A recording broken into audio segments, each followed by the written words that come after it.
नमस्कार साथियों, future bright coaching class में आप सबका बहुत बहुत स्वागत है। बहुत दिन हो गए हमारा कोई भी बड़ा वीडियो अपलोड नहीं हुआ है, इसलिए हमें अत्यंत खेद है।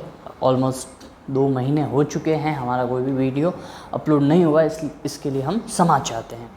इसी बीच हमारे चैनल को 1 वर्ष पूर्ण हो चुका है, 1 वर्ष गांठ हो चुकी है, तो इस सब के लिए आप सबको बहुत सारा स्नेह है, क्योंकि आप सभी की स्नेह भावना की वजह से, आप सभी के प्यार की वजह से ही हम 1 वर्ष पूर्ण करने में सक्षम रहे हैं।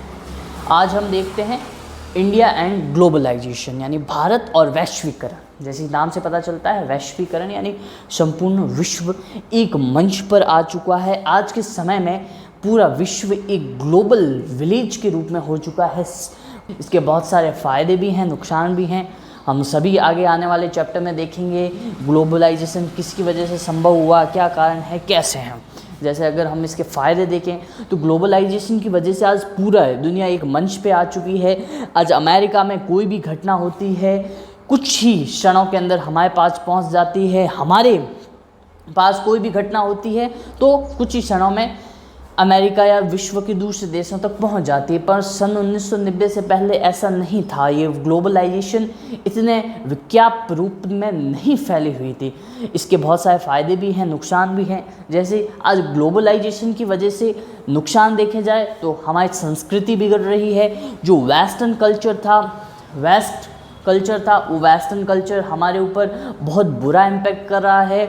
हमारे यहाँ के लोग, बच्चे वगैरह सब वेस्टर्न कल्चर को अडॉप्ट कर रहे हैं। जो लोग ट्रेडिशनल क्लोथ्स को पहनते थे वो सब लोग आज वेस्टर्न क्लोथ्स को पहनते हैं, जैसे जीन्स हो गए वगैरह हो गई। ये सब कुछ वेस्ट की देन है, वेस्ट की वजह से हो रहा है। वहीं पहले के समय में यहाँ पे जो लोकल ट्रेडिशन था, कल्चर था, वो ट्रेडिशन और कल्चर अब लुप्त हो रहा है, वो बहुत कम हो रहा है। सब ग्लोबलाइजेशन की वजह से हुआ है।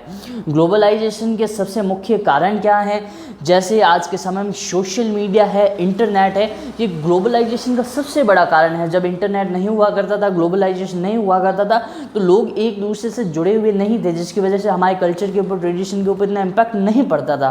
पर आज के समय में व्हाट्सएप, फेसबुक और यूट्यूब का ज़माना है, जिसकी वजह से एक व्यक्ति दूसरे व्यक्ति से जुड़ा हुआ है। जैसे हम फ्यूचर ब्राइट कोचिंग क्लास, हमारा चैनल है विश्व में ओपन सोर्स है, तो कोई भी व्यक्ति इस चैनल को देख सकता है विश्व के किसी कोने में। तो हम किसी भी व्यक्ति को, किसी भी आदमी को इम्पैक्ट कर सकते हैं, उस तक जा सकते हैं, उसको दिमाग तक हम उसको चोट पहुंचा सकते हैं। तो ये सब किसकी वजह से संभव हो रहा है? ये सब कुछ ग्लोबलाइजेशन की वजह से संभव हो रहा है, टेक्नोलॉजी की वजह से संभव हो रहा है, इंटरनेट की वजह से संभव हो रहा है। इसी के साथ बहुत सारे इसके फ़ायदे भी हैं कि पूरा विश्व आज मिलजुल के रह रहा है। सारे विश्व के इधर का उधर हम सब कुछ पता है। हमारा लिविंग स्टैंडर्ड अच्छा हो चुका है, हम अच्छे से लिविंग स्टैंडर्ड देख पा रहे हैं। हर चीज़ का फ़ायदे भी होते हैं और नुकसान भी होते हैं। तो इसी के साथ आज हम अपना ये चैप्टर इंडिया एंड ग्लोबलाइजेशन, भारत और वैश्वीकरण शुरू करेंगे। ये पॉलिटिकल साइंस का बहुत महत्वपूर्ण पार्ट है, बहुत महत्वपूर्ण अध्याय है, बहुत महत्वपूर्ण चैप्टर है। चलिए शुरू करते हैं। तो चलिए आगे देखते हैं। जैसे कि आप सब बोलेंगे कि सर ये ग्लोबलाइजेशन एक दिन में तो पूरे विश्व के अंदर नहीं समा गया, ये ग्लोबलाइजेशन की प्रोसेस कैसे हुई, ग्लोबलाइजेशन का पूरे विश्व के अंदर असर कैसे हुआ? जी हाँ, आपने सही कहा है कि एक दिन में नहीं हुआ। जैसे कि आपको पता है, वर्ल्ड वॉर सेकेंड जब खत्म हुआ तो पूरा विश्व, पूरी दुनिया 2 गुटों के अंदर बट गई। एक थी कैपिटलिस्ट, दूसरी थी कम्युनिस्ट। कैपिटलिस्ट को जो लीड कर रहा था वो ग्रुप था United states of America.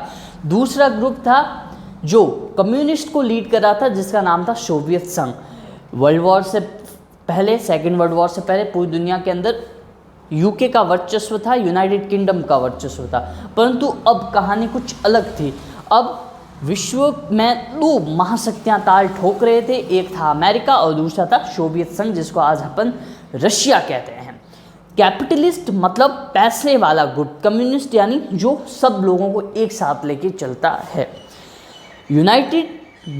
United states of America ने क्या किया कि अपने गुट को मजबूत करने के लिए बहुत सारे संगठन बनाए, जिसमें से आज हम देख रहे हैं यूएनओ है, यूनाइटेड नेशंस ऑर्गेनाइजेशन है, GATT है, general Assembly of Tariff and trade, ये हो गए, IMF हो गए, इंटरनेशनल मॉनेटरी फंड हो गए, वर्ल्ड बैंक हो गए, तो ये सब अमेरिका ने अपना वर्चस्व बढ़ाने के लिए, अपनी शक्ति बढ़ाने के लिए अमेरिका ने पूरे विश्व के अंदर ये सारी संगठन बनाए, जिसमें अपने लोगों को, ग्रुप के लोगों को जगह देने में वो सक्सेसफुल रहा।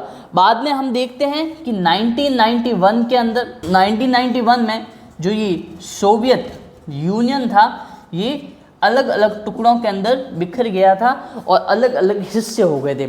सोवियत संघ लमसम 13 से 14 देशों के अंदर अब बढ़ चुका था, जिसकी वजह से सोवियत संघ की जो ताकत थी वो बहुत कम हो चुकी थी। सोवियत यूनियन की ताकत बहुत कम हो चुकी थी। इससे साफ साफ पता चल रहा था कि अब कम्युनिस्ट हार चुके हैं और कैपिटलिस्ट अपना लीड पूरी दुनिया के अंदर बजा चुके थे।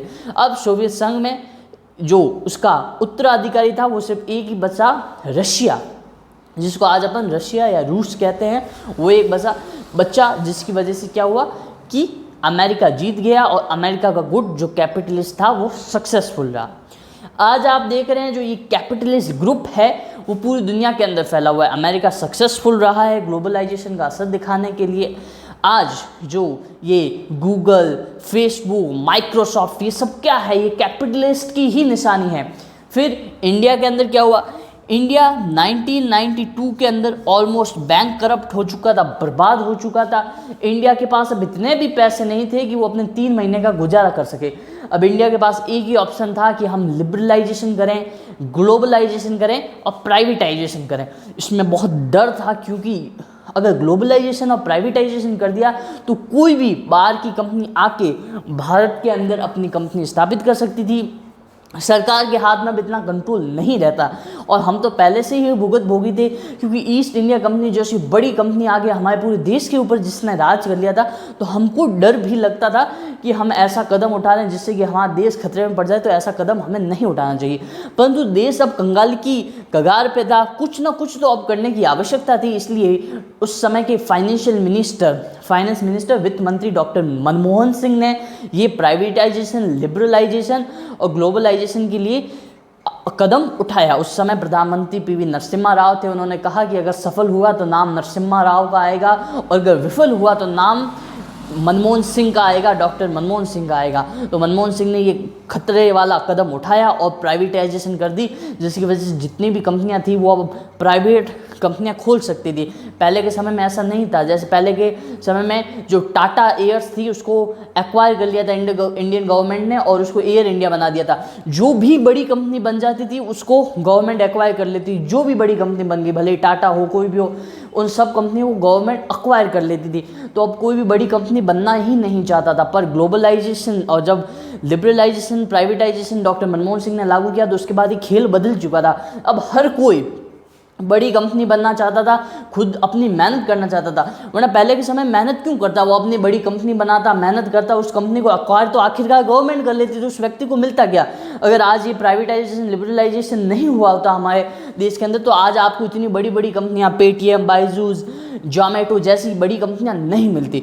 फिर प्राइवेटाइजेशन हुआ, लिबरलाइजेशन हुआ, उसकी वजह से जो आज के समय में जो बड़ी बड़ी कंपनियां देख रहे हैं जो पूरे विश्व के अंदर राज कर रही है। अगर हम खुद देखें, आज इंडिया के अंदर लेविस के लोग, बच्चे पैंट पहनते हैं, लोग पैंट्स पहनते हैं, प्यूमा जूते, एडिडास के जूते आते हैं, हर तरह की कंपनी है। इवन यूट्यूब जिससे आप ये वीडियो देख रहे हैं, ये भी ग्लोबलाइजेशन की वजह से हुआ। ये अमेरिकन बेस्ड कंपनी है, और जैसे ही कैपिटलिस्ट जीते, अमेरिका जीती, तो अमेरिका ने अपनी हुंकार पूरी दुनिया के अंदर भर दी। अमेरिका का आज देखो व्हाट्सएप, फेसबुक, इंस्टाग्राम, यूट्यूब, हर तरह का अमेरिका का आज प्लेटफॉर्म है। प्यूमा, लेविस वगैरह, एप्पल, माइक्रोसॉफ्ट, इतनी बड़ी बड़ी आज अमेरिका की कंपनी है। ये सब किसकी वजह से हो रहा है? ग्लोबलाइजेशन की वजह से ये हम तक ये पहुंच हो पाई है। तो 1991 में कौन जीत गया? अमेरिका जीत गए, कैपिटलिस्ट जीत गए, और कैपिटलिस्ट पूरी दुनिया तक पहुंचने में सक्षम हुए। अगर हम ग्लोबलाइजेशन की कोई प्रॉपर डेफिनेशन देखें तो कुछ ऐसा है, globalization means international integration of opening world trade.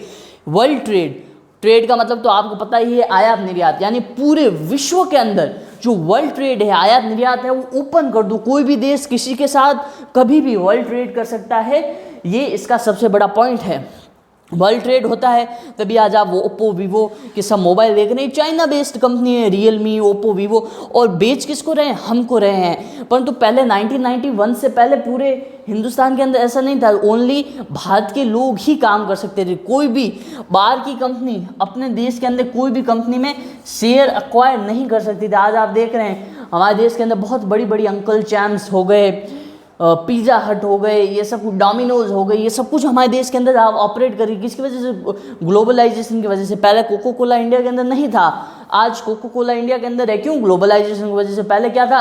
India के अंदर बाहर की कोई कंपनी शेयर होल्डिंग नहीं रख सकती, अपना हक अधिकार नहीं रख सकती, अपना उस कंपनी को एक्वायर नहीं कर सकती।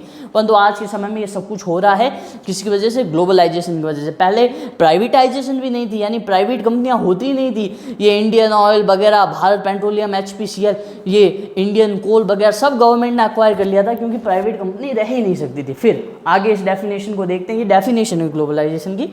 Globalisation means the international integration of opening the world trade, the development of advanced communication। ये advanced communication की वजह से हो रहा है। ये YouTube वीडियो आप देख रहे हैं, वीडियो कॉल्स वगैरह, इंटरनेट, ये सब किसके सिंबल हैं? एडवांस कम्युनिकेशन के सिंबल हैं।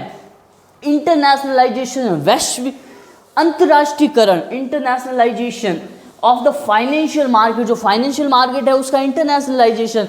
आज आप देखते हैं ना, UPI हो गया, मास्टर कार्ड हो गया, यहाँ से बैठ के आप अमेरिका को पैसा सेंड कर सकते हो। यही तो है इंटरनेशनलाइजेशन ऑफ फाइनेंशियल। UPI हो गया, भीम हो गया, मास्टर कार्ड हो गया, ये सब कुछ किसकी वजह से? किसके सिंबल है? इंटरनेशनलाइजेशन की वजह से ये सब कुछ संभव हो पा रहा है। मल्टीनेशनल कंपनीज, जैसे कि मैंने increasing the importance of multinational companies की इंपॉर्टेंस बढ़ गई है। आज जो बड़ी बड़ी कंपनियां हैं वो दुनिया के ऊपर राज करी है, जैसे अमेजन हो गया, टेस्ला हो गया, आपके फ्लिपकार्ट हो गया। ये क्या है? मल्टीनेशनल कंपनी, और ये बिलियंस ऑफ मार्केट को होल्ड कर रही है। किसकी वजह से? ग्लोबलाइजेशन की वजह से। ये सब भी किसकी वजह से संभव हो रहा है? ग्लोबलाइजेशन। आज मल्टीनेशनल कंपनी चाह रही है, अडानी हो गए, रिलायंस हो गए, टाटा हो गए, ये सब कुछ क्या है? मल्टीनेशनल कंपनीज हैं। फिर है the foreign tour of the population and increase the mobility of commodity and capital, data and idea। आज ग्लोबलाइजेशन की वजह से हम कोई भी किसी देश का वीडियो देखते हैं, यार इतना सुंदर ये कंट्री है, फिर हम वहाँ घूमने जाते हैं, वहाँ से यहाँ घूमने आते हैं। सब किसकी वजह से हो रहा है? ग्लोबलाइजेशन की वजह से हो रहा है। अब देखते हैं कि ग्लोबलाइजेशन के कॉज क्या हैं, क्या क्या कारण है, ग्लोबलाइजेशन किसकी वजह से हुआ है। देखिए, कोई इसका स्पेसिफिक एक कारण नहीं है, इसका कोई सिंगल रीज़न नहीं है, सिंगल कॉज नहीं है, इसके मल्टी रीजन्स हैं। जैसे सबसे बड़ा कारण है टेक्नोलॉजी, जो टेक्नोलॉजी के अंदर सब आ जाता है। टेलीग्राफ आ जाता है, टेलीफोन आ जाता है, मोबाइल हो गया। आज यहाँ से बैठे अपन कहीं पे भी फ़ोन कर सकते हैं, अमेरिका में कर सकते हैं, कनाडा में कर सकते हैं, ब्राज़ील, ऑस्ट्रेलिया, किसी भी जगह पे अपन फ़ोन कर सकते हैं। वो हो गया टेलीफोन हो गया, ठीक है। माइक्रोचिप्स हो गई, माइक्रोचिप्स के अंदर अपन वीडियो बना के, जैसे माइकल जैक्सन के वीडियो पहले माइक्रोचिप में हर जगह पहुंच जाते थे, वो सब किसकी वजह से हो रहा है? माइक्रोचिप्स की वजह से। इंटरनेट सबसे बड़ा कारण है, इंटरनेट की वजह से आज यहाँ बैठे अपन कहीं भी, अब तो 5G आ चुका है। कल परसों नरेंद्र मोदी ने 5G की मदद से यहाँ बैठे यूरोप के अंदर कार चला दी थी। It is a power of internet. ये इंटरनेट की वजह से ये वीडियो संभव हो पा रहा है। वीडियो इंटरनेट के ऊपर अपलोड हुआ है, यहाँ बैठा व्यक्ति कहीं और का वीडियो कभी भी देख सकता है। वो ईरान का वीडियो दे सकता है, इराक का दे सकता है, रशिया का देख सकता है। यहाँ बैठा हुआ व्यक्ति कहीं का भी वीडियो देख सकता है। वो सब किसकी वजह से पॉसिबल हो रहा है? It is possible only due to help of internet की वजह से हो रहा है, नेट की वजह से हो पा रहा है। अब हम देखते हैं कि पॉलिटिकल इम्पैक्ट ऑफ ग्लोबलाइजेशन क्या हुआ, राजनीतिक प्रभाव क्या पड़ा वैश्वीकरण की वजह से। देखिए, पूरे विश्व के अंदर अगर सबसे ज़्यादा प्रभाव पड़ा है तो राजनीतिक रूप से पड़ा है। पहला जो वेलफेयर स्टेट था, यानी कि लोगों की भलाई करना, वेलफेयर स्टेट था, वो लीस्ट इंटरफेयरिंग स्टेट हो गया। यानी कि जो पहले कहते थे लोगों की भलाई करो, लोगों के लिए अच्छे से अच्छा करो, अब वो कहते हैं कि लोगों के मैटर के अंदर आप इतना इंटरफेयर मत करो, लोगों की प्राइवेसी का ध्यान रखो। लीस्ट इंटरफेयरिंग स्टेट हो गया। क्या हो गया? लीस्ट इंटरफेयरिंग स्टेट हो गया। लोगों के मैटर के अंदर, लोगों के मुद्दों के अंदर आप कम से कम इंटरफेयर कीजिए, लीस्ट इंटरफेयरिंग स्टेट बना दिया गया है, यानी कि कम से कम लोगों के मुद्दों के अंदर आप ध्यान दीजिए। दूसरा हो गया इकोनॉमिक एंड सोशल प्रायोरिटीज, यानी कि लोगों के आर्थिक विकास के ऊपर ध्यान दीजिए। लोगों को ज़्यादा से ज़्यादा इकोनॉमिक रूप से, आर्थिक रूप से आप कैसे फ़ायदा कर सकते हैं, सोशल रूप से आप भेदभाव मत कीजिए, सामाजिक रूप से भेदभाव मत कीजिए। तो इकोनॉमिक और सोशल प्रायोरिटीज़ हो गई। लार्ज मल्टीनेशनल कंपनी इस्टेब्लिश होगी, जैसे मैंने आपको पहले भी एग्जांपल दिया है। Large multinational company Amazon, Tesla हो गए, आपके यूट्यूब हो गई, फेसबुक हो गए, व्हाट्सएप हो गए, लेविस, प्यूमा, एडिडास, सब कुछ, सैमसंग, एप्पल, वीवो, ओप्पो, सब मल्टीनेशनल कंपनीज आज के समय में बन चुकी है। ओपननेस इन बिजनेस, सबसे बड़ा मुद्दा यही है, ओपननेस इन बिजनेस। इसके अंदर आज के समय में ओपननेस आ चुकी है। कोई भी व्यक्ति कहीं पे भी जाके बिजनेस कर सकता है, उसके बिजनेस राइट होते हैं, वहाँ पे आज कोई भी उसको परेशान नहीं करता। आज के समय में आप देखोगे ज़्यादातर जितनी बड़ी कंपनियाँ हैं वो सिंगापुर के अंदर रजिस्टर हो चुकी हैं, वहाँ पे रजिस्टर हो चुकी हैं। जैसे कि वो सब कुछ किसकी वजह से हो रहा है, ग्लोबलाइजेशन की वजह से हो रहा है। जहाँ कम टैक्स लगता है वहाँ पे कंपनियाँ रजिस्टर होती हैं। दुबई के अंदर टैक्स नहीं लगता, दुबई के अंदर जाके रजिस्टर हो रही हैं। बड़ी बड़ी कंपनियों के आज के समय में बिजनेस राइट्स होते हैं, अगर उन राइट का उल्लंघन किया जाता है तो वर्ल्ड बैंक के अंदर, IMF के अंदर, यूनाइटेड नेशंस के अंदर आप उसकी दलील दे सकते हो। फिर है United Nation, IMF, International Monetary Fund, World Bank और General Assembly of Tariff and Trade, इनकी वैल्यू बढ़ चुकी है। ये आज के समय में दुनिया के अलग अलग कोनों में देशों को बिजनेस के रूप में ऑपरेट कर पा रहे हैं। ये सब कुछ किसकी वजह से हो रहा है, ग्लोबलाइजेशन की वजह से ये सब कुछ इम्पैक्ट हो रहा है। तो अब अपन देखते हैं इकोनॉमिक इम्पैक्ट ऑफ ग्लोबलाइजेशन, आर्थिक रूप से वैश्वीकरण का क्या प्रभाव पड़ रहा है। तो सबसे पहला प्रभाव जो हमने पहले भी देखा था, वेस्टर्नाइजेशन पूरी दुनिया के अंदर बढ़ रहा है। जो वेस्टर्न कल्चर था, कैपिटलिस्ट थे, कैपिटलिस्ट मीन्स अमेरिका का जो प्रभाव है वो आज पूरे विश्व के अंदर सबसे ज़्यादा बढ़ रहा है। जो अमेरिकन कंपनीज हैं उनको एशिया और अफ्रीका जैसा मार्केट मिल रहा है। आज के समय में इंडिया जैसा, भारत जैसा कोई भी बड़ा मार्केट पूरे विश्व के अंदर नहीं है, क्योंकि 135 करोड़ की जनसंख्या के साथ भारत आज विश्व का सबसे बड़ा मार्केट है, जिसकी वजह से ग्लोबलाइजेशन का बहुत बड़ा प्रभाव पड़ता है एशिया और अफ्रीका जैसे बड़े मार्केट के ऊपर, क्योंकि एशिया में चाइना भी आ जाता है, चाइना के भी मार्केट बहुत बड़ा है। फिर each company has open its market for the sale of the foreign goods.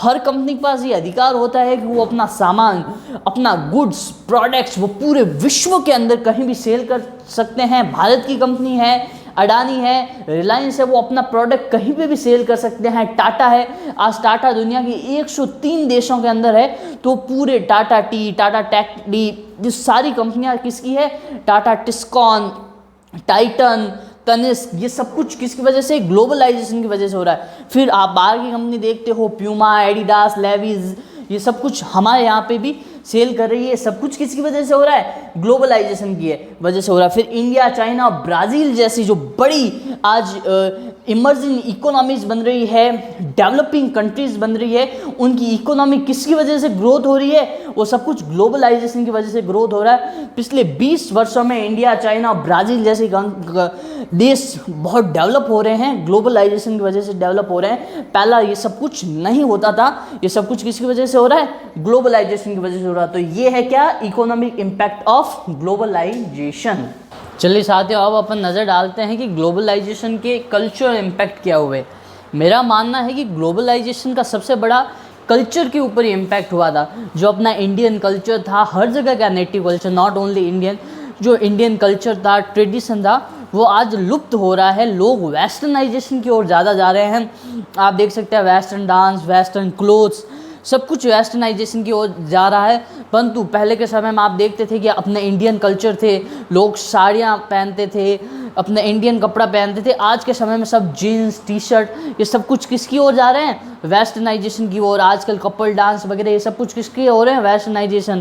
पहले के समय में भरतनाट्यम हुआ करता था, संस्कृत भाषा बोली जाती थी, आज के समय में क्या, इंग्लिश भाषा का उपयोग होने लग गया है। तो मेरा मानना है कि ग्लोबलाइजेशन का सबसे बड़ा इम्पैक्ट कल्चर के ऊपर पड़ा है, ट्रेडिशन के ऊपर पड़ा है। आजकल लोग वेस्टर्नाइजेशन की ओर ज़्यादा जा रहे हैं। सब कुछ किसकी वजह से हो रहा है? कल्चर एंड ट्रेडिशन की वजह से हो रहा है। अगर हम किताबी ज्ञान देखें तो there is a great impact on globalization people social and cultural life. लोगों की सामाजिक और सांस्कृतिक जीवन पे वेस्टर्नाइजेशन का बहुत बड़ा फ़र्क पड़ा है। सामाजिक रूप से कैसे? सामाजिक रूप से ऐसे, पहले लोग जॉइंट फैमिली में रहते थे, बड़ी फैमिली होती थी, दादा दादी सब लोग साथ रहते थे, चाचा चाची। आजकल क्या हो गया है? न्यूक्लियर फैमिली हो गया है, सोलो फैमिली हो गया है। सिर्फ माता पिता और उनके बच्चे ही रहते हैं, तो 3 या 4 मेंबर होते हैं ज़्यादा से ज़्यादा फैमिली में। दूसरा, globalisation give birth to homogeneity, so this is a threat to the classical culture. जो क्लासिकल कल्चर था, जो पुराना कल्चर था, वो कल्चर ख़त्म हो रहा है। उस कल्चर के लिए बहुत बड़ा थ्रेट है, बहुत बड़ी चुनौती है आज की ग्लोबलाइजेशन के दौर में। और जो नेटिव कल्चर था, हर जगह का अपना नेटिव कल्चर होता है, वो कल्चर ख़त्म हो रहा है। तो इतनी देर तो हो गया इम्पैक्ट ऑफ ग्लोबलाइजेशन के क्या क्या प्रभाव पड़े थे। अब अपन देख रहे हैं चैनल्स ऑफ प्रमोटिंग ग्लोबलाइजेशन किस माध्यम से इतना फैला है। मेरा मानना है कि ग्लोबलाइजेशन फैलने का सबसे बड़ा माध्यम है आज जो टेक्नोलॉजिकल रिवॉल्यूशन हुआ है, इंटरनेट, मोबाइल, टीवी वगैरह, इन सब की वजह से भले ही अमेरिका की खबर हो, अपन तक पहुंचने में मात्र कुछ क्षण लगते हैं और हमारी खबर विश्व में पहुंचने में कुछ ही क्षण लगते हैं। इससे क्या हुआ कि पूरा विश्वव्यापी एक प्लेटफॉर्म पे आ गया। जैसे फेसबुक है, हर देश के लिए अलग फेसबुक थोड़ी है, ऑल ओवर द वर्ल्ड एक ही प्लेटफॉर्म है फेसबुक, इंस्टाग्राम, यूट्यूब। आप जो फ्यूचर ब्राइट कोचिंग क्लास देख रहे हैं, आप कहीं पे भी बैठ के दे सकते हैं, भले आप Iran, Iraq, America, New Zealand, Canada, Brazil, Antarctica, कहीं से भी हो आप इस वीडियो को देख सकते हैं। तो ये एक विश्वव्यापी प्लेटफॉर्म है यूट्यूब, जिससे कि आप कहीं पे बैठ सकते हैं। The exchange of information through the internet and emails. Internet और ईमेल्स की वजह से जो इन्फॉर्मेशन होती है, जानकारी होती है, वो एक्सचेंज हो जाती है, इधर की उधर हो जाती है। इलेक्ट्रॉनिक रिवॉल्यूशन में इसमें बहुत बड़ा किरदार निभाया। फिर है न्यूज़ सर्विसेज जैसे आज विश्वव्यापी हर ग्लोबल न्यूज़ चैनल है, BBC हो गए, CNN हो गए, तो ये सबसे बड़े विश्वव्यापी रूप पे ये काम करते हैं। बहुत बड़े लेवल के चैनल्स हैं जो पूरी दुनिया के अंदर ऑपरेट करते हैं और हर जगह की न्यूज़ अपन तक पहुंचाते हैं। चलिए साथियों, अब देखते हैं impact of globalization on India के ऊपर ग्लोबलाइजेशन का क्या प्रभाव पड़ा है। जैसे कि आपको पता है कि ग्लोबलाइजेशन को इंडिया के अंदर कब इम्प्लीमेंट किया गया था? 1991 के अंदर इम्प्लीमेंट किया था, 1991 में इम्प्लीमेंट किया था। उस समय भारत के प्राइम मिनिस्टर कौन थे? PV नरसिम्हा राव थे। और हमारे फाइनेंस मिनिस्टर कौन थे? प्राइम मिनिस्टर थे PV नरसिम्हा राव और फाइनेंस मिनिस्टर थे डॉक्टर मनमोहन सिंह। ठीक है, डॉक्टर मनमोहन सिंह कौन थे? हमारे फाइनेंस मिनिस्टर थे। तो इन्होंने मिलकर 1991 के अंदर ग्लोबलाइजेशन को शुरू किया। फिर 1992 में इन्होंने प्राइवेटाइजेशन, फिर इन्होंने सब कुछ लागू किया था। प्राइवेटाइजेशन हो गया या फिर आपके जो लेगिटिमेसी हो गई, ये सब कुछ किसने लागू किया था? डॉक्टर मनमोहन सिंह ने किया था 1991 के बाद। लिबरलाइजेशन भी लागू हुआ था 1991 में। फिर 1995 के अंदर WTO में भारत ने भी, वर्ल्ड ट्रेड ऑर्गेनाइजेशन में भारत ने भी ये ट्रीटी साइन कर दी और भारत भी इसका इंडिपेंडेंट मेंबर बन गया। इसका इंडिया के ऊपर क्या इम्प्लीमेंट हुआ? देखिए 1991 में हमारी इकोनॉमी बिल्कुल ध्वस्त हो चुकी थी, बिल्कुल बर्बाद हो चुकी थी, एकदम कगार पे आ चुका था कि हमारा देश बर्बादी की ओर जा रहा था। उस समय डॉक्टर मनमोहन सिंह ने प्राइवेटाइजेशन, लिबरलाइजेशन और ग्लोबलाइजेशन को सब किया। इसके लिए पूरा ये सब कुछ लागू होते ही इंडियन मार्केट पूरे विश्व के लिए खुल चुका था, पूरे ग्लोब के लिए खुल चुका था। ग्लोबल इकोनॉमी बनने, आज हमारा भारत इसीलिए ग्लोबल इकोनॉमी बन रहा है। तो डॉक्टर मनमोहन सिंह ने पूरे विश्व के लिए ये अपनी इकोनॉमी खोल दी थी। कोई भी देश अपन इंडिया के अंदर इन्वेस्ट कर सकता था, इंडियन मार्केट में इन्वेस्ट कर सकता था। अब इंडियन मार्केट सबके लिए खुला था। उससे क्या क्या प्रभाव पड़े? हमारी रुपया था, उसमें लोगों ने बहुत इन्वेस्ट किया, हमारी इकोनॉमी बहुत मजबूत हुई, हमारे लोगों को बहुत सारे रोजगार मिले। आप देखते हो आज Xiaomi, Realme, Oppo, Vivo India के अंदर आके ऑपरेट कर रही है। इससे क्या फ़ायदा है? यहाँ पे इन्होंने फैक्ट्रियाँ डाली है और इन फैक्ट्रियों के अंदर काम करने वाला लेबर तो इंडियन ही है, तो इनडायरेक्टली फ़ायदा हम ही को हो रहा है। भले ही वो पैसे कमा रहे हैं चाइनीज़ लोग, परंतु फ़ायदा हम ही को हो रहा है। अगर ग्लोबलाइजेशन नहीं होता तो आज ये कोई भी कंपनी इंडिया के अंदर ऑपरेट नहीं कर पाती, भले ही वो Realme, Xiaomi, Oppo, Vivo, Samsung, Apple levies वगैरह कुछ भी हो, सब कंपनियां किसी की वजह से हो रही है, ग्लोबलाइजेशन की वजह से। आप यूट्यूब फेसबुक वगैरह देख रहे हैं, ये भी सब ग्लोबलाइजेशन की वजह से ही संभव हो पा रहे हैं। उसी के साथ हम देखते हैं कि नेटिव कल्चर के ऊपर ग्लोबलाइजेशन के क्या इफेक्ट पड़े।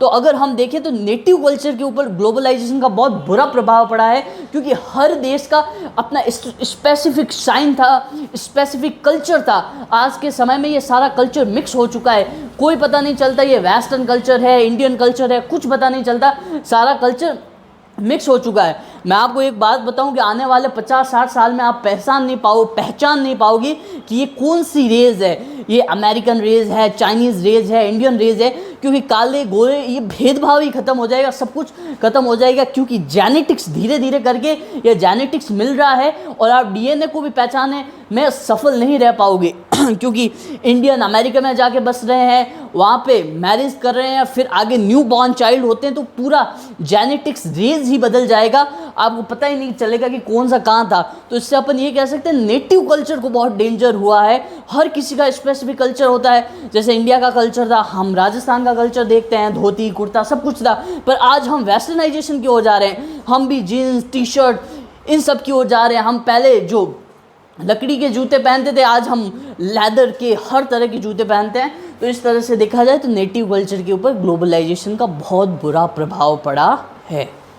और हर चीज़ के नुकसान होते हैं तो फ़ायदे भी होते हैं। इसके भी बहुत सारे फ़ायदे हैं कि आज दुनिया में हर किसी व्यक्ति को इंडिपेंडेंस मिली हुई है, वो अपना काम कर सकता है, वो अपने राइट के लिए सचेत है, दुनिया के अंदर क्या चल रहा है उसको पता होता है। ये सब कुछ किसकी वजह से हो रहा है? ग्लोबलाइजेशन की वजह से। वो लोग अब जाग चुके हैं, यूट्यूब फेसबुक के माध्यम से लोग अब ज़्यादा जागरूक हो रहे हैं। तो साथियों, आज ये था आपका चैप्टर इंडिया एंड ग्लोबलाइजेशन, भारत और वैश्वीकरण। मैं आशा करता हूँ कि ये आपको चैप्टर अच्छे से समझ में आया होगा। अगर इस चैप्टर से रिलेटेड आपको 1% भी डाउट है तो कमेंट बॉक्स आपके लिए सदैव खुला है, आप कमेंट बॉक्स में कमेंट कीजिए। आपका यहाँ तक वीडियो देखने के लिए बहुत बहुत धन्यवाद। जय हिंद, जय भारत, वंदे मातरम। आपका बहुमूल्य समय देने के लिए धन्यवाद। आपका दिन शुभ रहे।